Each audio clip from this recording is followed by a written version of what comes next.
If you're struggling to get customers for your construction business and you're not on Google, well, you might as well be invisible. But it doesn't need to be like that.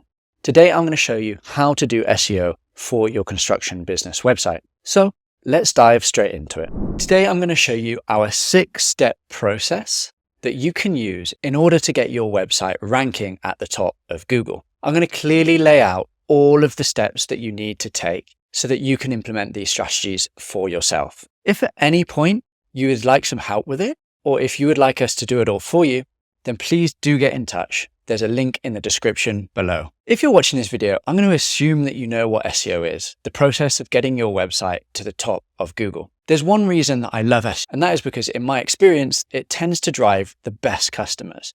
If you think about it, the customer that is searching for your service or product is going to be the best type of customer because they're going to stick around longer, they're going to convert better on your website, and because they've already decided that they need your service. So without further ado, let's dive into this 6-step process. Step number 1 of any good SEO strategy is keyword research. This is the process of understanding what do people actually search on Google in order to find your type of business. Doing solid keyword research will help us position our website for the right terms. After all, there's no point in building a website and having a strategy around a keyword that nobody searches. I mean, what is the point?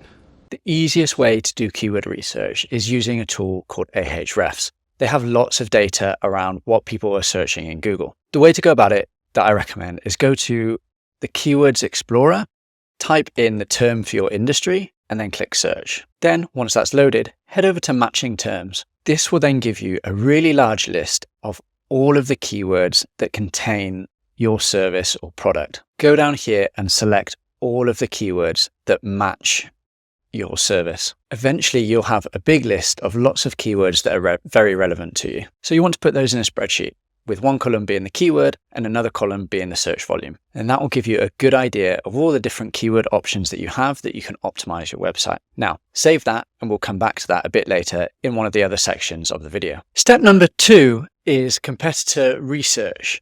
Wouldn't you love to know all of the numbers behind your competitors? Well, with SEO, you can actually do that. You see, there are certain tools that we can use, such as Ahrefs, that show us all of the SEO metrics that our competitors have, such as how much traffic they're getting, their backlinks, all of their strategy. So we can really use that to our advantage and it will help inform our own strategy. The way that we can do our competitor research is we can go back to Ahrefs or another similar tool and we can type in the URL of our competitor. I'm just going to pick a random business here just to demonstrate. So we go to Site Explorer, we type in the URL, and then that will give us all of the metrics of this business. So here we are, we can see all of the different metrics. Now, a lot of this might be confusing for you, but I'm going to run through it one by one.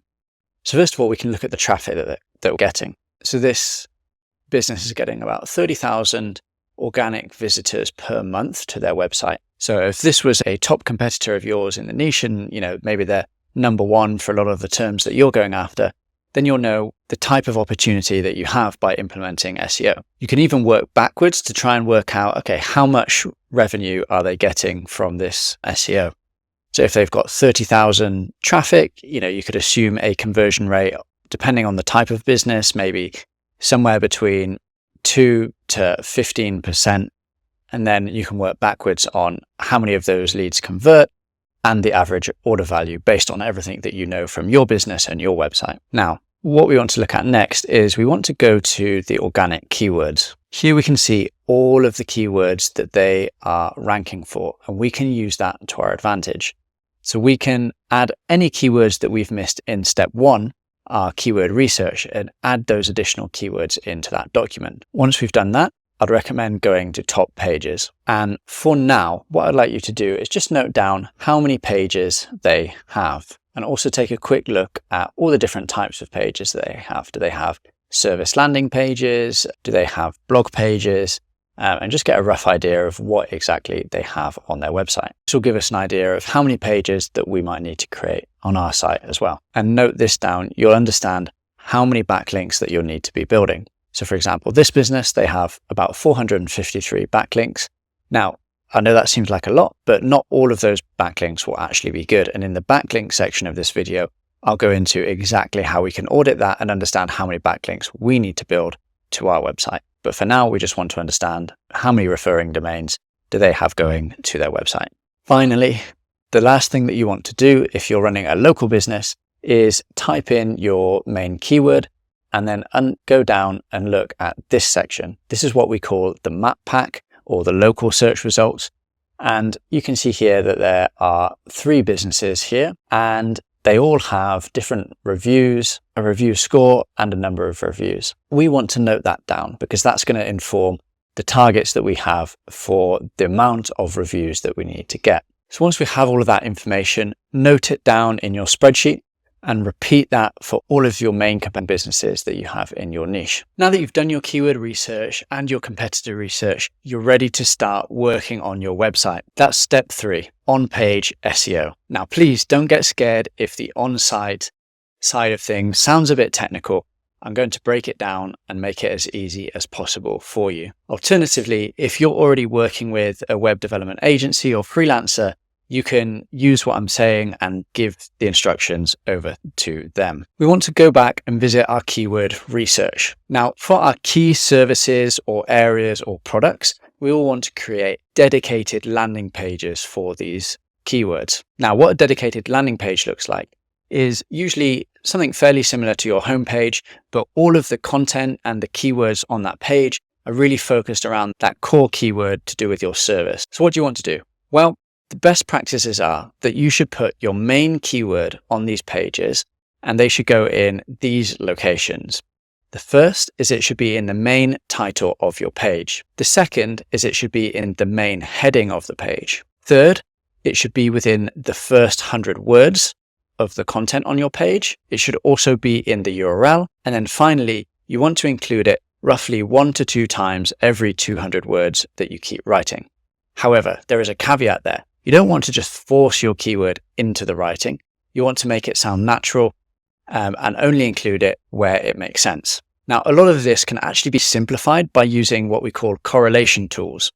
So correlation tools look at the results for your keyword that are on page 1. They'll do a lot of calculating and magic in the background, and then they'll tell you exactly how many times that you should include your keyword, where you should include it, all of the other similar keywords that you should include within your writing. And then it gives you a score that you can use to evaluate your writing. So some of these tools are Surf for SEO, and I like to use it just to make this process really easy. Finally, the last thing I'd like you to do on your on-page is include an FAQ section. So you can get FAQs by, number 1, thinking about what are the common things that your customers ask you when they inquire about this service. And then number 2, if you go to Google, search in your main keyword, then scroll down to the people always ask section.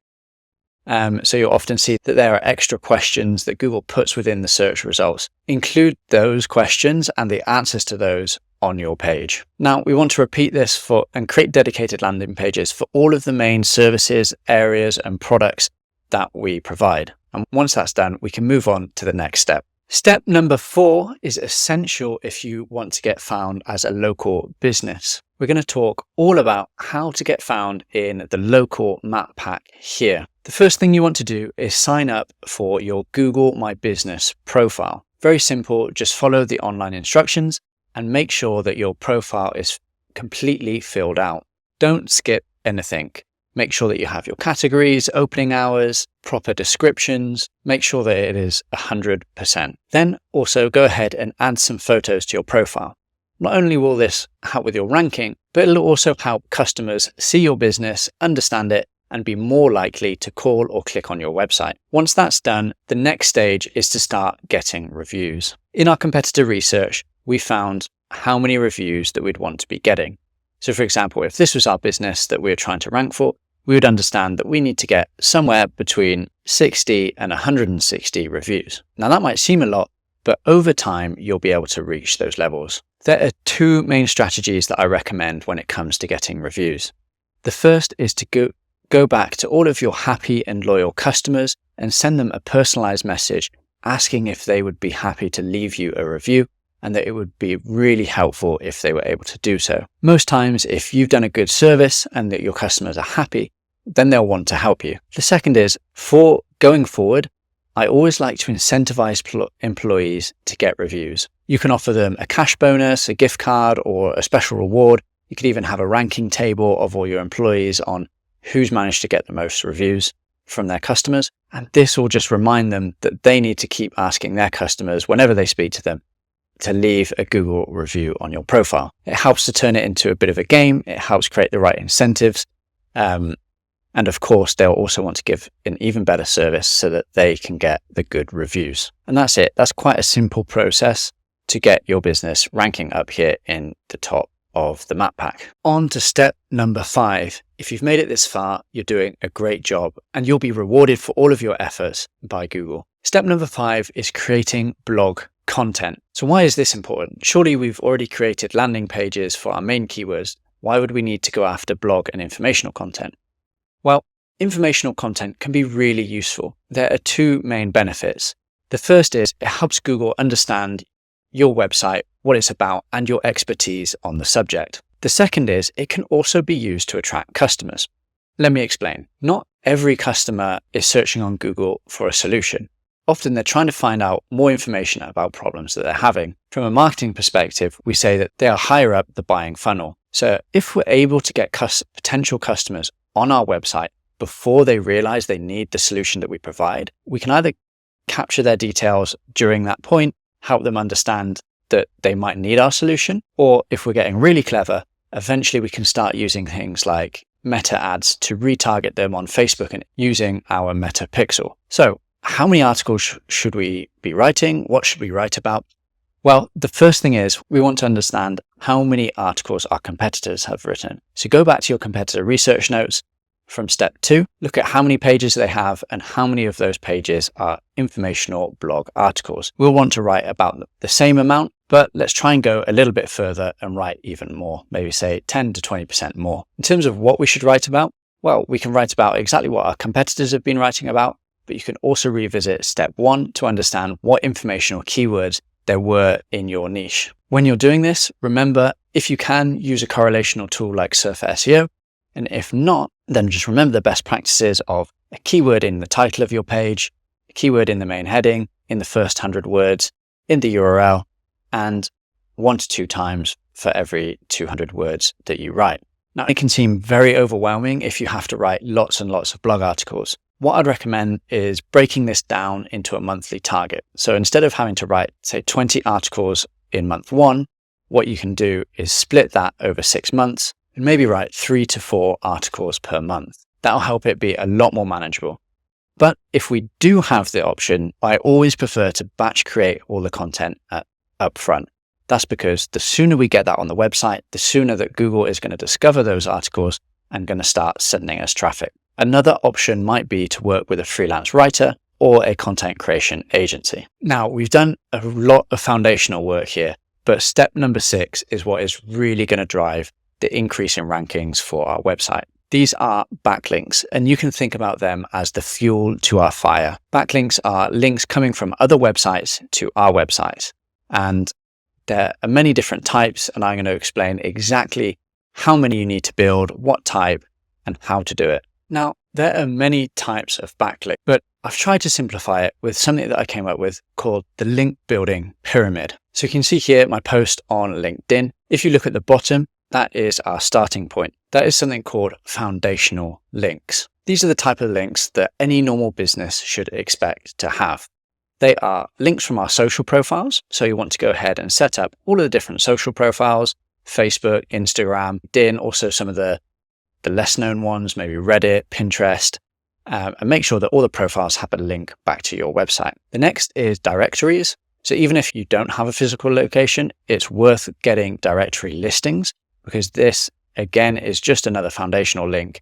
They're very cheap, easy, and quick to build, so it's just worth doing. Once we've got those out the way, it starts to get a bit more fun. We go on to the next tier, which is relevancy. Here we build relevancy by getting posts on other people's websites that include a link back to ours. These are called guest posts. And in most cases, we'll have to pay the website owner to post that on their website with a link back to us. You can expect to pay anywhere between $100 and $400 per post on the quality of the link and the website that it's linking from. The good thing about this is that we can usually control the topic that we have. So we'll want to make sure that the topic of the post is really relevant to what we're providing as a business. The second strategy that we can use here is something called link insertions. This is where we go to an existing post on somebody's website and we try and get a link within that post. Again, we usually have to pay for them to insert that link. Finally, in the top tier, this is what I call the authority tier. And this is where things truly do get really exciting. These types of links are the best links from major media websites, and we achieve this by doing PR activities. These are digital PR and journalist requests. Journalist requests are when a journalist posts something, say for example on X, where they're looking for a source or some sort of insight to add to one of their stories. If we respond to those and we add valuable insights that they can use, then they will quote us in the story, and oftentimes they'll include a link back to our website. This is a really great way to build some top quality links. But the thing about journalist requests are there are only a certain amount of them available. So if we're really looking to grow our link profile and scale up our link building efforts, then digital PR is really the strategy that we want to be following. Digital PR is where we're sending out interesting insights, data, or advice to journalists that they can use as the basis of an article.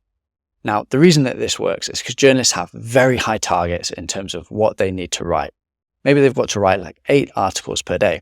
So if we can send them something that is interesting and useful that they can turn into an article, well, they're going to be grateful for that. And as a return, they'll credit us as the source and include a link at the same time. And that is how we get featured on major media websites such as Forbes, USA Today, and the New York Post. Now, this is our bread and butter as a company. We do link building, and specifically we do digital PR link building. So I just want to show you an example of a campaign that brings this strategy to life. So there was a client with us, they ordered 10 links. We delivered 24 because their campaign went, and they got links from some of the UK's media websites. The Mirror, which is a DR90, The Sun, another DR90, Express, Wales Online, Daily Star, Daily Record. So these are all really massive links that they were getting here. So what did we do to do that? Well, they were a plumbing retailer, and we came up with a campaign that used their spokesperson and gave advice on how to avoid mold within your bathroom. So we came up with this because we'd researched all the types of topics that journalists write about, and we noticed that the year prior, this was a talked about topic. So we were able to put our own spin on it, add in a really relevant expert, and send it out to journalists, and they loved it. Now, the number one question I get from customers is, how many links do I need to build? Well, what we can do is go back to our competitor research and we can look at how many links our top competitors have.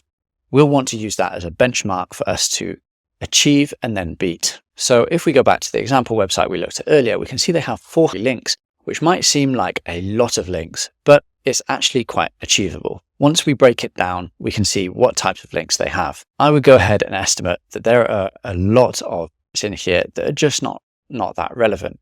You can see that there are all sorts of random websites that have just scraped the web and they've just got a link back from this very spammy website. So we can usually imagine that anywhere between 25 and 30% of those links are not so great. So let's say that they've got 300 links that we need to get.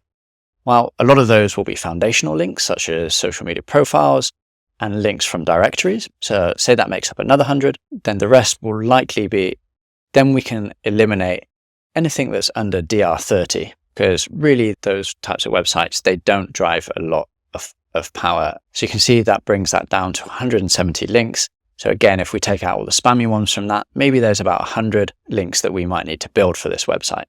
We can go ahead and do an analysis to see, okay, what sort of DR ranges do they have? How many links do we need to build with each DR range? And then work back from there, how many guest posts and link insertions we might need to get, and how many links from the press we might need to get. So if that does seem a bit confusing, any potential client that we take on, we do a free audit. So just get in touch with our team and we are more than happy to do an audit, come up with a link building plan for free, no obligation. You don't have to use us. You understand the types of links that you need to build, how many you need to build, and if you were to follow a link building plan with us, how much that would actually cost. So there you have it, all 6 steps of the SEO process. It's worth noting that SEO can be a long-term process. Don't expect to see results in the first few days. If you think about it, it's going to take a while to do all of that work that we've just gone through, to create the pages, build the backlinks, and then once we've created it, we actually need to wait for Google to crawl and discover all of that content and backlinks. And then after that, there's still going to be a delay for the rankings to take effect. So it's going to take several months of hard work and then several months of waiting to start seeing our results. But the wait, I promise you, is worth it, because if you can be consistent with your effort, you'll end up getting consistent results and consistent leads and sales coming through your website. One final parting bit of advice would be to come up with a plan of action. You don't have to do it all in week one. You can break it down into much more manageable chunks. For example, each month, how many articles are you going to write? How many links are you going to build? How many reviews are you going to try and get on your Google My Business profile? Doing that will make it easier for you to hit your SEO goals, and it will make the workload much more manageable. So there you have it, everything you need. If at any point you want some experts to handle it for you, just get in touch with me and my team, and we're more than happy to do it. Just click the link in the description. Thanks for listening.